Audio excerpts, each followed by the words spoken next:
News, सच जरूरी है। नमस्कार दर्शकों, मैं श्रद्धा तिवारी और आप देख रहे हैं MNS news TV. Panchpaoli police ने गिरफ्तार किए 2 वाहन चोरी करने वाले आरोपी। पांचपावली थाना क्षेत्र के काम्भी रोड टेका नाका गो गैस शोरूम के पास गो बाइक शोरूम से वाहनों की चोरी हुई। उसके साथ ही साथ शोरूम में रखा गया सामान भी चोरों ने चोरी कर लिया। यह घटना 4 तारीख को 11 बजे के आसपास हुई थी, जिसमें 2 चोरों ने गाड़ी के शोरूम में घुसकर बाइक, कंप्यूटर का इस्तेमाल किया, माउस, टीवी, इलेक्ट्रॉनिक मोटरसाइकिल, ऐसा बहुत सा वहां रखा गया माल चोरी कर लिया, जिसके चलते पांचपावली पुलिस ने 2 आरोपियों को गिरफ्तार किया। त्याच्यामध्ये स्टेट बँक ऑफ इंडियाचे ग्राहक सेवा केंद्र इंदोरा चौकामध्ये चालू करण्यात आलं होतं।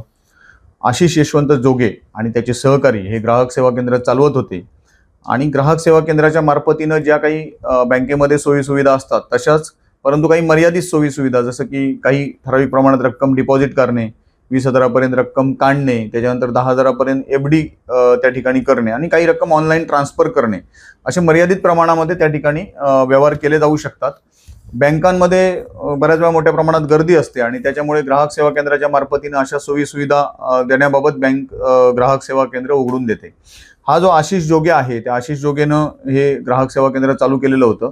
या ठिकाणी सुरुवातीला ग्राहकांकडून तो रक्कम स्वीकारणे, काढणे याबाबतची कामं व्यवस्थित करत होता, परंतु सन 2019 नंतर त्यांनी त्या ठिकाणी फिक्स डिपॉझिटमध्ये रक्कम स्वीकारणे चालू केले। बऱ्याच लोकांकडून त्याने फिक्स डिपॉझिटमध्ये 50,000, 1 लाख, 2 लाख, 4 लाख, 5 लाख अशा मोठ्या प्रमाणात रक्कम स्वीकारल्या, ज्या की इल्लीगल आहेत।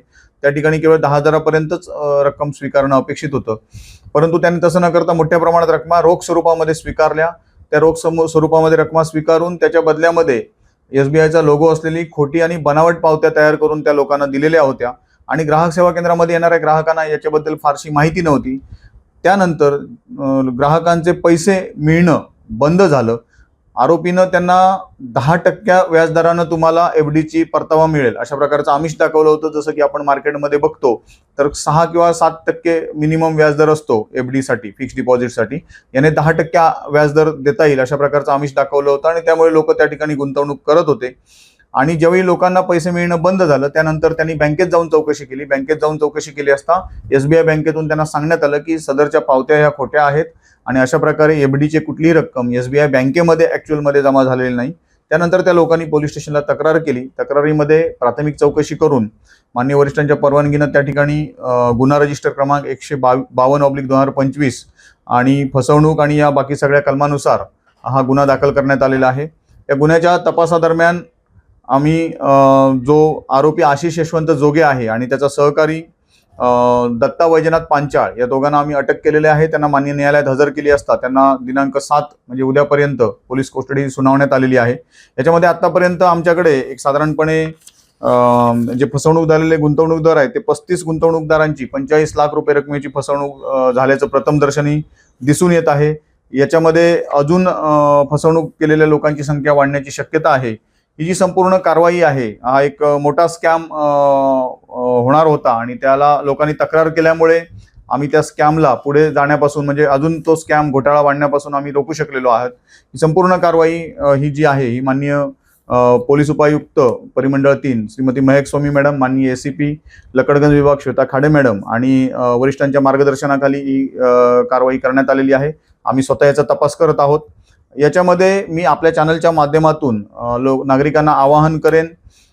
पहिलं आवाहन असं आहे की या आशिष जोगे आणि अशा प्रकारे ग्राहक सेवा केंद्रातून इंदोरा चौकमध्ये हे जे ग्राहक सेवा केंद्र होतं त्या माध्यमातून जर कोणाची फसवणूक झालेली असेल तर त्यांनी त्यांची तक्रार देण्यासाठी पाचपावली पोलीस स्टेशनशी संपर्क करायचा आहे।